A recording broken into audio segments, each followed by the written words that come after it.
सरस्वती मैया आई ना, ज्ञान के दीप जलाई ना, किताब कलम दे दी मैया, अकल बुद्धि भी दी ना। सफेद साड़ी मीठी बोली, वीणा बाजे तान तान, पढ़ लिख के बन जाई मैया, पूरा हो जाए सब अरमान। सरस्वती मैया आई ना, ज्ञान के दीप जलाई ना, गलती हो जाला मैया, माफ सदा कर दी ना।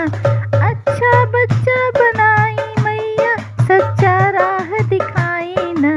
सरस्वती मैया आई ना, ज्ञान के दीप जलाई ना, तोहरे कृपा से मैया जग ही चमके सारा ना।